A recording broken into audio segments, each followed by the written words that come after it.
नमस्कार, आप देख रहे हैं आज तक। मैं हूं गौरव सावंत। इस वक्त की बड़ी खबर, उत्तर प्रदेश में इत्र कारोबारियों पर छापेमारी का सिलसिला इस समय चल रहा है और इससे सियासी उबाल आ गया है राजनीति में। पीयूष जैन के बाद आज इत्र कारोबारी और समाजवादी पार्टी के एमएलसी पुष्पराज जैन के घर छापेमारी इस समय चल रही है। कन्नौज से लेकर मुंबई तक दिल्ली में भी 8 ठिकानों पर छापेमारी इस समय चल रही है। समाजवादी पार्टी के अध्यक्ष और उत्तर प्रदेश के पूर्व मुख्यमंत्री अखिलेश यादव ने कन्नौज जाकर छापेमारी को सियासत बताया, तो अयोध्या में अमित शाह ने समाजवादी पार्टी पर जबरदस्त पलटवार किया।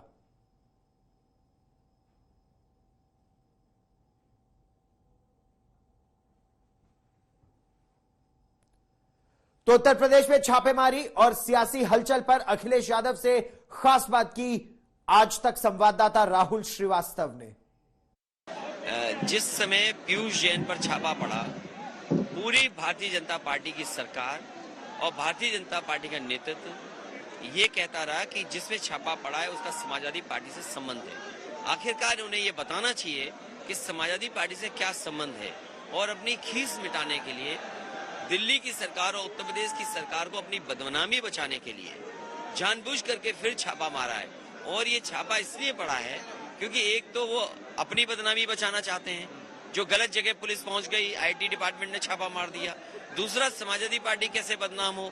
और तीसरी बात यह है कि उत्तर प्रदेश की जनता ने मन बनाया है कि भारतीय जनता पार्टी को हटाएंगे। ये इस तरह के काम लगातार होंगे। और जिस तरीके से चीफ सेक्रेटरी 2 दिन बाद रिटायर होने वाला थे, ये डबल इंजन की सरकार की अपनी लड़ाई है। वो रिटायर हो गए होते, लेकिन रिटायर नहीं होने दिया, एक्सटेंशन दिया। उत्तर प्रदेश का चुनाव देखते हुए उन्हें यहाँ का चीफ सेक्रेटरी बैठा दिया। और सुनने में ये आ रहा है कि मुख्यमंत्री की जानकारी में नहीं था, मुख्यमंत्री पे खुद दबाव ये बनाया गया कि इन्हें चीफ सेक्रेटरी बनाना है। आप कह रहे हैं कि दिल्ली और लखनऊ बीजेपी जो डबल इंजन की गाड़ी जिसे कहा जाता है, उसके अंदर एक डिवाइड है, जिसके कारण ये रेड्स हो रहे हैं।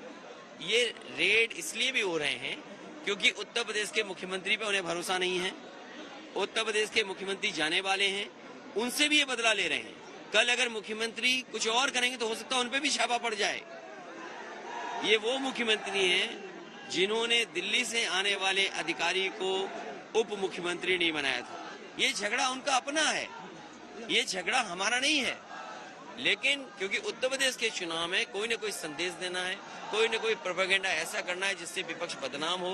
हिटलर के जमाने में तो केवल एक मंत्री होते थे प्रोपेगेंडा मिनिस्ट्री के, ये तो पूरी सरकार प्रोपेगेंडा करती है। Are you planning to go to the election commission? क्या आप सोच रहे हैं इलेक्शन कमीशन जाएं, क्योंकि अब एक पॉलिटिकल इंडिकेशन क्लियर मिल रहा है। जहां शिकायत संभव हो सकती है, मैं पत्र राष्ट्रपति जी को भी लिखूंगा, इलेक्शन कमीशन को भी लिखूंगा कि चुनाव आते ही भारतीय जनता पार्टी अपनी सभी संस्थाओं को, केंद्रीय एजेंसियों को जानबूझ करके समाजवादी पार्टी के ऊपर छापा पड़वा रहे हैं। और साथ ही साथ समाजवादी पार्टी के नाम पर अपने लीडर्स को कह रहे हैं कि उनका नाम लीजिए, उनको बदनाम कीजिए। ये सोची समझी साजिश और षड्यंत्र इसलिए है क्योंकि उत्तर प्रदेश की जनता के साथ समाजवादी लोग खड़े हुए हैं। आपकी बात हो पाई है? आपके एमएलसी हैं पुष्पराज जी, उनसे बात हो पाई है?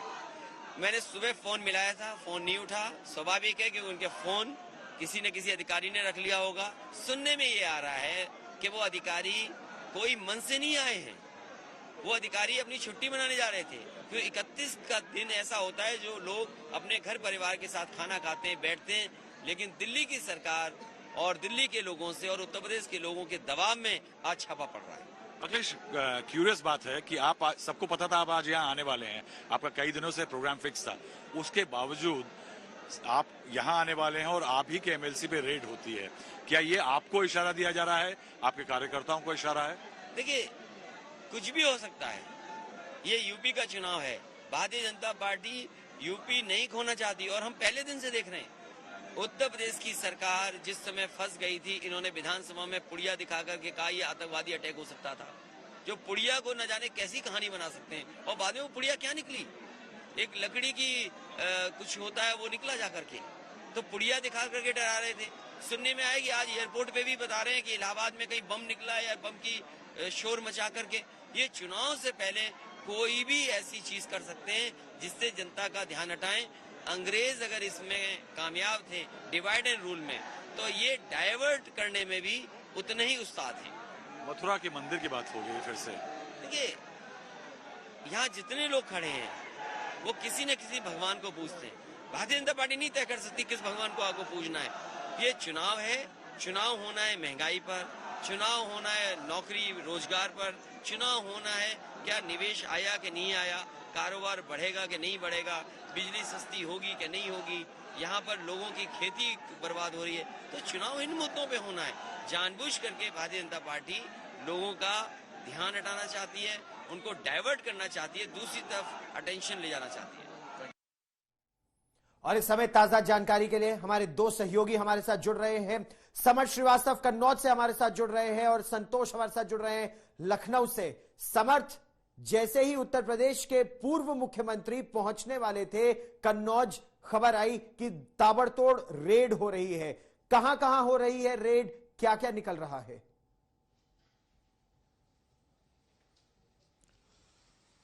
देखिए, इसी कारण ये पूरा मसला राजनीतिक बन गया है। रेड्स की अगर आप बात करेंगे तो मैं इस वक्त कन्नौज में मौजूद हूं। कहां मौजूद हूं? समाजवादी पार्टी के एमएलसी पंपी जैन के आवास पर, जहां पिछले 8 घंटे से रेड चल रही है। तस्वीरों के जरिए अगर मैं आपको दिखाना चाहूं, ये जो पुलिस वाले आप यहां पर देख रहे हैं पिछले 8 घंटे से यहीं पर बैठे हुए हैं। अंदर केवल खाना जाता है या अंदर से बैग लेके कोई ड्राइवर बाहर आता है, इसके अलावा यहाँ कोई मूवमेंट नहीं होता है। पुष्पराज खुद इस घर के अंदर हैं और इसी घर में आकर आज तक ने पुष्पराज जैन से 3 दिन पहले बातचीत करी थी, जब पुष्पराज जैन ने खुद को बेकसूर बताया था और बताया था कि वो 4 दिन ऑस्ट्रेलिया में थे अपने मदर के इलाज के लिए। पुष्पराज ने कहा था कि उनका नाम बीजेपी जबरदस्ती ला रही है। पर आज जब अखिलेश यादव की यहाँ पर प्रेस कॉन्फ्रेंस होनी है और कल रात को एक नोटिफिकेशन आता है कि समाजवादी पार्टी के चीफ यहाँ पर पीसी करने वाले हैं, उससे उस पीसी के टाइम से महज 4 से 5 घंटा पहले, आप मान के चलिए 4 से 5 घंटा पहले जो है ये पूरी कार्रवाई शुरू होती है। और इसी को लेकर अखिलेश यादव जो है आरोप लगा रहे हैं कि जो डिजिटल इंडिया है कहीं ना कहीं वो बीजेपी का फेल कर गया है, कि पुष्पराज की जगह उनकी रेड पुष्पराज के यहाँ पर, पीयूष के यहाँ पड़ गई। तो इस तरह की बातें सामने। वहीं अमित शाह ने पलटवार करा है और कहा है कि हर जगह से धनाधन पैसा निकल रहा है। तो इस तरह का जो राजनीतिक मसला चुनाव से पहले बन गया, ये रेड्स पक्की तरीके से बन गई हैं।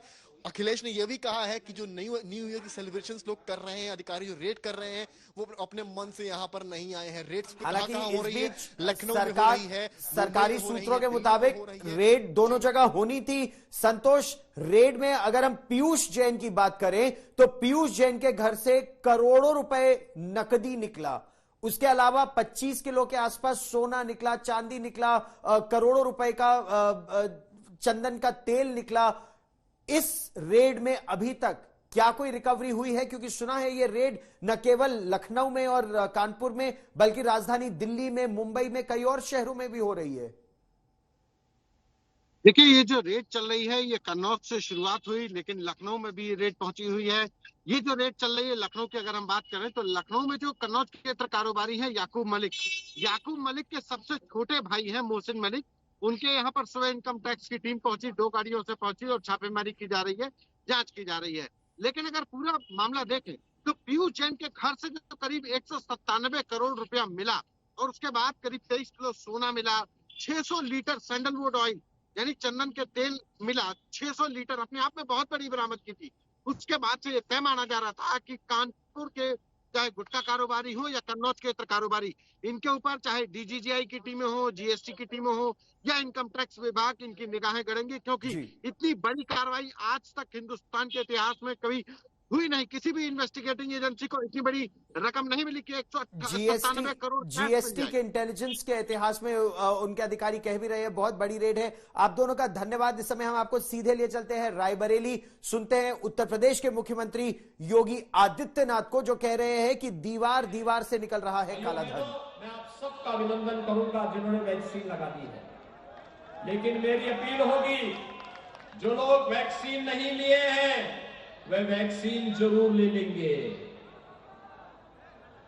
ये वैक्सीन कोरोना से बचाव का एक सर्वोत्तम उपाय है, कोरोना का कवच है। कोरोना की तीसरी लहर के बारे में चर्चाएं आ रही हैं, घबराने की आवश्यकता नहीं। केंद्र और प्रदेश सरकार आपके साथ में है। हमें केवल सावधानी और सतर्कता के साथ शासन के बताए गए नियमों का पालन करना है। कोरोना आपका बाल बांका नहीं कर पाएगा, ये सरकार आपके साथ में है। लेकिन भाइयों बहनों, डबल इंजन की सरकार है तो डबल डोज राशन का भी गरीबों को उपलब्ध करवाने का कार्य हो रहा है। पहले यही राशन पहले समाजवादी पार्टी के नेताओं के घर में पहुंच जाता था और वहां से फिर से ब्लैक होकर के किसी देश में पहुंच जाता था। 2017 के पहले गरीब को राशन नहीं मिल पाता था।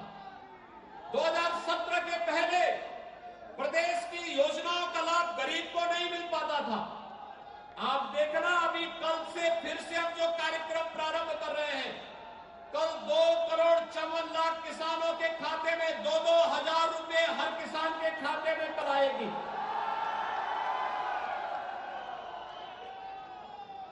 तीन तारीख को यानी 3 जनवरी को लगभग 4.5 करोड़ श्रमिकों के खाते में 1-1 हजार की राशि आएगी।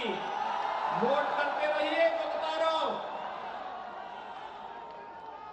5 जनवरी को 1 करोड़ निराश्रित महिलाएं, वृद्धजन और दिव्यांग जनों के खाते में 1-1 हजार रुपए की राशि पेंशन की उनके खाते में उपलब्ध करवाएंगे। हमने उनकी पेंशन की राशि को दुगना कर दिया है। उत्तर प्रदेश में सरकार अच्छी चल रही है तो फिर उस अच्छी सरकार का लाभ गरीब को मिलना चाहिए, विधवा महिलाओं को मिलना चाहिए, वृद्धजनों को मिलना चाहिए, दिव्यांग जनों को मिलना चाहिए। और भाइयों बहनों, कोरोना प्रबंधन में सरकार के कार्यक्रम को मजबूती के साथ लागू करने वाले आंगनबाड़ी, आशा बहनें, एएनएम, इनके मानदेय को भी सरकार ने बढ़ाने का निर्णय लिया है। आज हमने इस बारे में कहा है। आशा बहनों के साथ आज प्रातःकाल ही मेरा कार्यक्रम था और मैंने वहां पर उनके बेहतरीन मानदेय को आगे बढ़ाने की कार्रवाई को आगे बढ़ा दिया है। जो लोग जनता के लिए कार्य करेंगे, सरकार उनके साथ खड़ी होगी। सरकार हर प्रकार की मदद उन्हें देगी।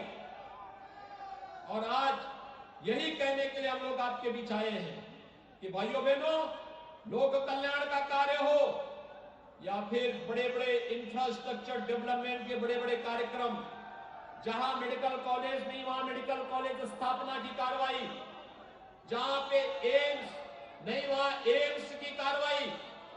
जम्मू कश्मीर में 2 दिन के भीतर सुरक्षा बलों ने 9 आतंकवादियों को ढेर कर दिया है। ये सारे आतंकी जैश ए मोहम्मद आतंकी संगठन के थे। जम्मू कश्मीर पुलिस के मुताबिक इस साल आतंकी घटनाएं कम हुई और ज्यादा संख्या में आतंकवादी या मारे गए या आत्मसमर्पण किया।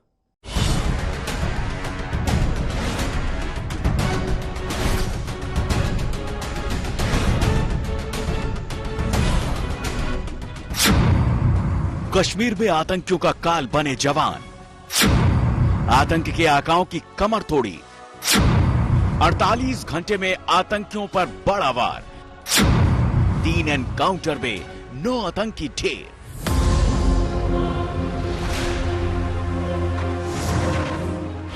अनंतनाग, कुलगाम, श्रीनगर, ये है वो 3 शहर जहां सुरक्षा बलों ने आतंकियों पर किया करारा वार।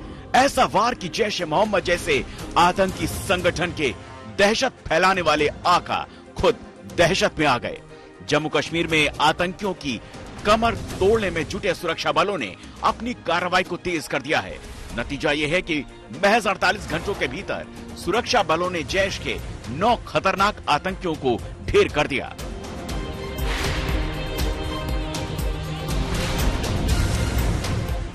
पहले बुधवार को सुरक्षा बलों ने पुलिस के साथ मिलकर अनंतनाग और कुलगाम में आतंकियों को चुनौती दी। दोनों एनकाउंटर में कुल 6 आतंकी ढेर कर दिए गए। आतंकी इस झटके से उबरे भी नहीं होंगे। गुरुवार की रात एक बार फिर सुरक्षा बल आतंकियों पर टूट पड़े। श्रीनगर के पंत चौक में भीषण एनकाउंटर में 3 आतंकी ढेर हो गए। इस तरह साउथ और सेंट्रल कश्मीर में 3 एनकाउंटर में कुल 9 आतंकी मारे गए। ये इनकाउंटर जम्मू कश्मीर पुलिस के लिए बहुत इंपॉर्टेंट था, क्योंकि 13 दिसंबर को जब अटैक हुआ था तो उसी रात मैंने आप लोगों से प्रॉमिस किया था कि किलर को जल्दी हम लोग न्यूट्रलाइज करेंगे। जेएनके पुलिस ने एक टीम की तरह काम किया, पूरे डिस्ट्रिक्ट भी, दूसरे डिस्ट्रिक्ट भी इसमें हेल्प किया और इस इनपुट को, छोटी सी इनपुट को डेवलप करते करते कल ये भूकंप आया, जिसमें हम लोगों को सक्सेस मिला। कश्मीर में हाल के महीने में सुरक्षा बलों ने जबरदस्त कार्रवाई की है। इन ताजा एनकाउंटर को मिला लिया जाए तो पुलिस और सुरक्षा बलों ने इस साल कुल 171 आतंकियों को ढेर कर दिया। इनमें 152 लोकल और 19 पाकिस्तानी हैं। 597 आतंकियों को गिरफ्तार किया गया। टोटल कल रात का इनकाउंटर कवर करेंगे तो अभी तक 171 टेररिस्ट मारे गए, जिसमें 19 पाकिस्तानी टेररिस्ट है और लोकल है 152 है और 82 जो है, इसमें 16 अरेस्ट जो इनकाउंटर के दौरान वो अरेस्ट हुआ था या जो घरवाले के हेल्प से अरेस्ट हुआ था वो टेररिस्ट है। बाकी कुछ इसमें एसोसिएट भी है। सुरक्षा बलों की कार्रवाई की वजह से लोगों में भी भरोसा जगा है। 2 साल में देखें तो कम नागरिक आतंकी हमले में मारे गए। 2020 में 37 नागरिक मारे गए थे। कुल आतंकी घटनाएं 238 हुई थी। इस साल 34 नागरिक मारे गए, जबकि आतंकी घटनाएं 192 रहीं। हालांकि अब भी कश्मीर घाटी में कई आतंकी सक्रिय हैं। पुलिस के रिकॉर्ड के मुताबिक घाटी में कुल 193 आतंकी सक्रिय हैं। इनमें लोकल 85, विदेशी 83 और हाइब्रिड 15 हैं। अगर सुरक्षा बल इसी तरह जोश के साथ डटे रहे तो घाटी में आतंक के साए का सफाया तय है। ब्यूरो रिपोर्ट, आज तक। पिछले काफी समय से खाने का तेल है, उसकी बढ़ी दरों से लोग बेहद परेशान थे। 1 साल में खाने के तेल के दाम लगभग दोगुने हो गए हैं, जिससे लोगों का रसोई का बजट बिगड़ गया है। महंगाई के बाद अब FSSAI की रिपोर्ट में खुलासा हुआ है कि देश में बिकने वाले करीब 1/4 खाद्य तेलों में मिलावट की जा रही है, जिससे लोगों की सेहत खराब होने का डर बढ़ रहा है। खाने के तेल की महंगाई से परेशान आम आदमी के लिए इसकी मिलावट भी मुश्किल का सबब बनती जा रही है। खाने के तेल में मिलावट का खुलासा भारतीय खाद्य सुरक्षा और मानक प्राधिकरण यानी FSSAI की रिपोर्ट में हुआ है। इस रिपोर्ट के मुताबिक देश भर में जमा किए गए खाने के तेल के 24.2% नमूने मानकों पर फेल हो गए हैं।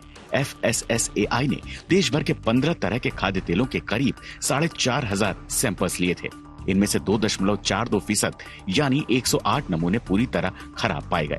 इनमें ऑफ्लाटॉक्सिन्स, कीटनाशक जैसे खतरनाक केमिकल्स और बड़ी मात्रा में भारी मेटल पाए गए। 24.2% यानी 1080 नमूनों की क्वालिटी बेहद खराब मिली। इन नमूनों में हाइड्रोसाइनिक एसिड जैसा जहरीला केमिकल भी मिला। इसके अलावा BR rating, fatty acid profile और आयोडीन वैल्यू जैसे दूसरे इंग्रेडिएंट भी तय मानक से ज्यादा पाए गए। FSSAI के मुताबिक कुल नमूनों में 12.8% यानी 572 में लेबल पर किए गए दावे पूरी तरह नहीं हुए। इन खाद्य तेलों में विटामिन A, D मिलने के दावे किए गए थे, लेकिन टेस्टिंग में फेल हो गए। ऐसे सैंपल्स को मिस ब्रांडिंग कैटेगरी में रखा गया है। कई खाद्य तेलों में दूसरे तेल और केमिकल्स की मिलावट देखी गई, जबकि कुछ सेल्फ लाइफ जैसे मानकों को पूरा नहीं कर सके। FSSAI ने पिछले साल सभी तरह के तेल के सैंपल्स जुटाए थे, जिन्हें जांच के लिए अलग अलग लैब्स में भेजा गया था, जहां सुरक्षा, क्वालिटी, मिस ब्रांडिंग जैसे मानकों पर इनकी टेस्टिंग की गई। सैंपल्स की टेस्टिंग के बाद FSSAI ने इस साल 9 सितंबर को सभी स्टेक होल्डर्स के साथ बैठक की थी। इसमें ऑयल सर्वे रिपोर्ट को साझा कर कंपनियों से क्वालिटी और सुरक्षा को लेकर चिंता जताई गई। खाद्य नियामक ने तेल उत्पादक कंपनियों से कहा है कि मिलावट को लेकर उनकी तरफ से जरूरी कदम उठाए जाएं। FSSAI ने प्रवर्तन एजेंसियों और राज्यों की जांच इकाइयों को मिलावट रोकने के आदेश दिए हैं। कृषि और खाद्य प्रसंस्करण मंत्रालय ने मिलावट करने वालों के खिलाफ सख्त कार्रवाई का नियम बनाकर तकनीकी और दूसरे तरीकों से इस पर काबू पाने के निर्देश दिए। आज तक ब्यूरो। नए साल की उल्टी गिनती शुरू हो गई है, लेकिन इस बार जश्न नहीं, अनुशासन आवश्यक है, बेहद जरूरी है। कोरोना की रफ्तार लगातार डरा रही है, लेकिन अगर हम तस्वीरें देखें तो शिमला से लेकर गोवा तक जो हालात हैं वो असल में डराने वाले हैं। नए साल के जश्न के लिए सैलानियों की बड़ी भीड़ तो उमड़ी है, लेकिन इन्हें कोरोना की परवाह है या नहीं, वो आप इन तस्वीरों में देखिए कि कोरोना एप्रोप्रिएट बिहेवियर या प्रोटोकॉल जो सरकार बोल रही है, डॉक्टर बोल रहे हैं, जिसका पालन होना चाहिए, देखिए वो पालन हो रहा है या नहीं।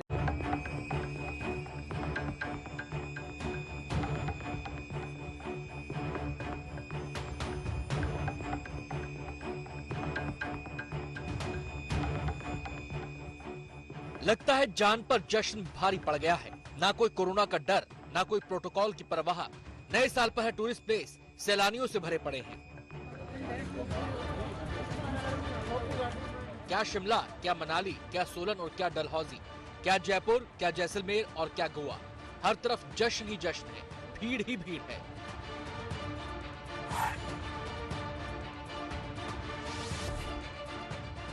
नए साल के स्वागत के लिए पहाड़ों की रानी शिमला में सैलानियों का सैलाब उमड़ आया है।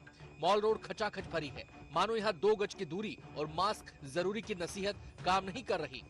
वैसे तो हम बर्फ देखने के लिए ही आए हैं कि यहाँ पे हम न्यू ईयर मनाएंगे और मस्ती करेंगे, लेकिन यहाँ पे बर्फ तो अभी नहीं है।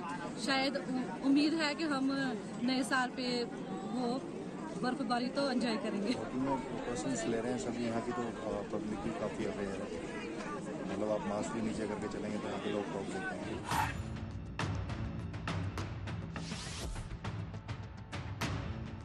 मनाली में भी नए साल का वेलकम करने के लिए सैलानी टूट पड़े हैं। मॉल रोड का हाल देख लीजिए, क्या कहीं से लगता है कि इन्हें कोरोना की परवाह भी है? आइसक्रीम खाए थे ना, इसीलिए बस हम तो मास्क पहनने ही हैं। कुछ नहीं, मास्क पहने एंजॉय करें, और क्या।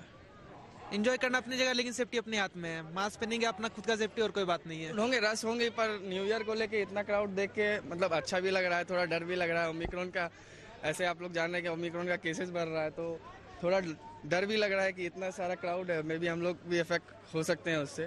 तो हम लोग ऐसे अपना लेके चल रहे हैं कि यहाँ मास्क पहनना है। भीड़ भाड़ तो बहुत है और थोड़ी सी डर भी लगती है ना, बहुत दूर आए हुए हैं घर से, तो और यहाँ पे अगर कुछ हो जाए तो थोड़ा डर लगता है। पुलिस लगातार मास्क लगाने की अपील कर रही है। जब लोगों ने अपील को अनसुना किया तो पुलिस को चालान का सहारा लेना पड़ा।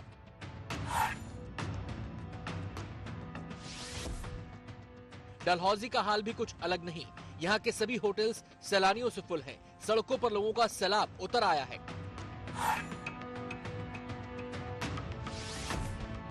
हिमाचल के पहाड़ों पर सैलानियों के आने का सिलसिला भी जारी है। सोलन हाईवे पर गाड़ियों की लंबी लंबी लाइनें लगी हैं। आलम यह है कि गाड़ियां रेंग रेंग कर चल रही हैं। यहाँ पुलिस मास्क न पहनने वालों पर नजरें गड़ाए हुए है। उत्तराखंड के औली में जमाने वाली ठंड है, लेकिन नए साल के जश्न के लिए उमड़ी भीड़ से माहौल गर्म हो गया है। प्रशासन की चिंता यही है कि कोरोना के नियमों का पालन कराएं तो कैसे।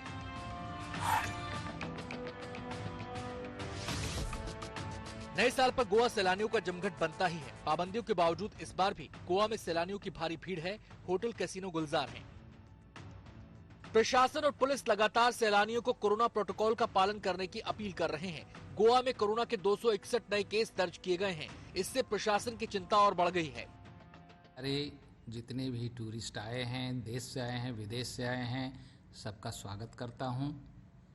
सब गोवा में अच्छी तरह अपने न्यू ईयर्स को मनाएं। इस चीज़ के लिए गोवा पुलिस ने अपने सभी साथियों से अनुरोध करूंगा कि हम इंजॉयमेंट करें, लेकिन enjoyment with following the Covid protocol करें। जो भी आज के तारीख में कोविड प्रोटोकॉल चल रहा है उसको फॉलो करें।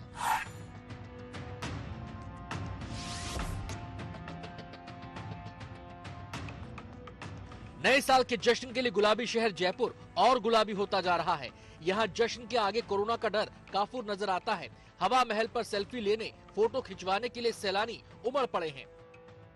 जयपुर का एल्बर्ट हॉल, और यहाँ पर आप देख सकते हैं किस तरह से लोगों की भीड़ उमड़ी हुई है। लोग सेल्फियां खिंचवाना चाह रहे हैं और गुटों में यहाँ पर एक साथ आए हुए हैं। अगर कोरोना वायरस की बात की जाए तो राजस्थान में कोरोना वायरस के मामले 500 को क्रॉस कर चुके हैं। एक बार फिर से तीसरी लहर या अगली लहर आने की आशंका जताई जा रही है। ओमिक्रॉन जो वेरिएंट है कोरोना वायरस का, उसके कुल मामले राजस्थान में 60 को पार कर चुके हैं, पर आप देख सकते हैं ज्यादातर लोग यहाँ पर बिना मास्क के घूम रहे हैं। यही हाल अल्बर्ट हॉल का भी है। यहाँ भी कोरोना के कोई कायदे कानून नजर नहीं आते।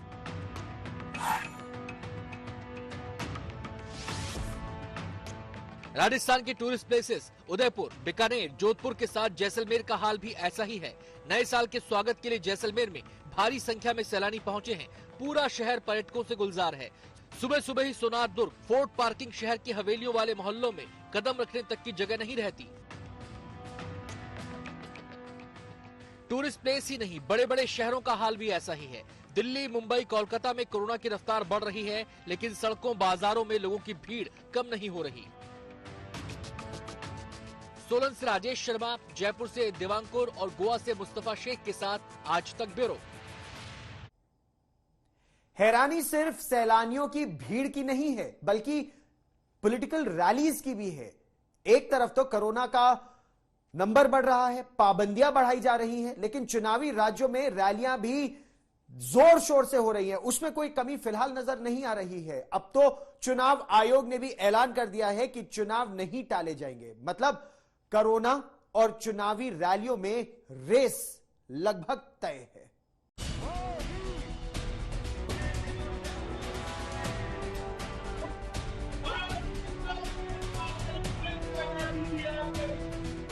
बड़ी अजीब दास्तां है। कोरोना की तीसरी लहर का आगाज हो रहा है। नियम कानून, कोरोना प्रोटोकॉल सख्त हो रहे हैं। मेट्रो से लेकर बाजारों में पाबंदियों की नई किस्त लागू हो रही है। 2 गज की दूरी, मास्क जरूरी के नारे फिर से हवा में तैर रहे हैं।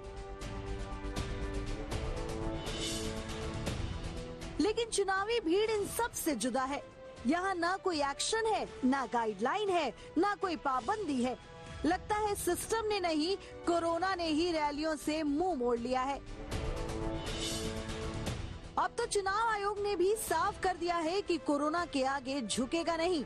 आखिर लोकतंत्र की जीत का सवाल जो है, चुनाव तो होकर रहेगा। सभी राजनीतिक दलों के प्रतिनिधियों ने ये हम लोगों को बताया कि कोविड प्रोटोकॉल का पालन करते हुए समय पर चुनाव होने चाहिए।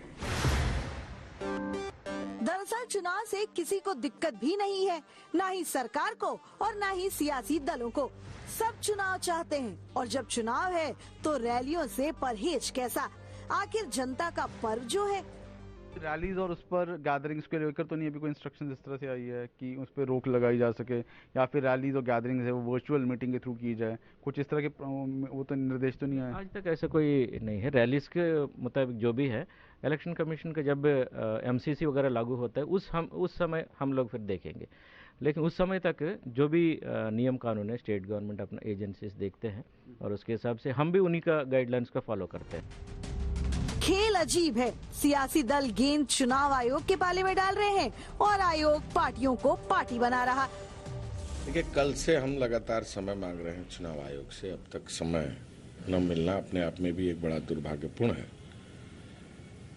हम चाहते हैं, कांग्रेस पार्टी यह चाहती है कि समयबद्ध तरीके से चुनाव हो, निर्भीक तरीके से चुनाव हो, निष्पक्ष तरीके से चुनाव हो और कोविड के नियमों का पालन करते हुए कि महामारी किसी को उस चपेट में ना ले, उन सारे नियमों का पालन करते हुए समय से चुनाव हो, ऐसी कांग्रेस पार्टी की मांग है। चुनाव तय है तो तीसरी लहर भी तय है। आधिकारिक पुष्टि भी हो चुकी है, कम्युनिटी स्प्रेड भी शुरू हो चुका है। लेकिन डरना नहीं है, चुनाव जरूरी है और चुनाव है तो बिना रैली कैसे काम चलेगा?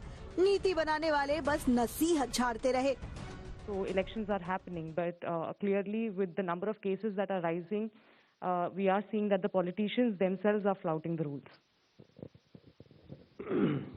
I have explained to you, and Dr. Shri Love Agarwal ji has explained to you the framework of responsibilities of the people, expectations of all of us, from all of us. जरा सोचिए, corona की तीसरी लहर peak पर हो, सड़कों पर सन्नाटा हो, बाजार बंद हो, बस ट्रेन पर ब्रेक लगी हो और रैलियों में हजारों की भीड़ जमा हो। आखिर सवाल लोकतंत्र बचाने का जो है, जान जाए चुनाव न जाए। लखनऊ से संतोष शर्मा, चंडीगढ़ से ललित शर्मा और दिल्ली से मोहित शर्मा के साथ आज तक ब्यूरो। कोरोना के नए मामले चिंता में डालने वाले हैं। देश के 3 बड़े महानगरों की अगर बात करें, राजधानी दिल्ली, आर्थिक राजधानी मुंबई और कोलकाता, कोरोना केसेस में तेजी से इजाफा हो रहा है और यह खतरनाक रूप ले रहे हैं। ऐसे में डर यह है कि कहीं नए साल का जश्न कोरोना विस्फोट बनकर ना फूट पड़े। 2021 का आज आखिरी दिन है। अमूमन आज के दिन लोग पुरानी तकलीफें भूलकर नए संकल्प के साथ बाहें पसारे नए साल के स्वागत की तैयारी करते हैं। लेकिन इस बार नए साल को लेकर ढेर सारी चिंताओं के बीच ये दिन आया है।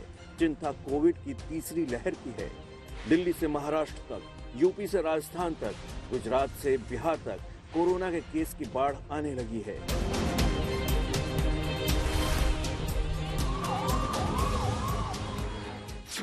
दिल्ली में पिछले 3 दिनों में कोविड केस लगातार बढ़े हैं। कल राजधानी में कोविड के 1313 नए केस दर्ज हुए हैं। 26 मई के बाद एक दिन में ये सबसे ज्यादा केस हैं। पॉजिटिविटी दर 1.73 पहुंच गई है, यानी लगातार 2 दिनों से पॉजिटिविटी रेट 1% से ज्यादा है।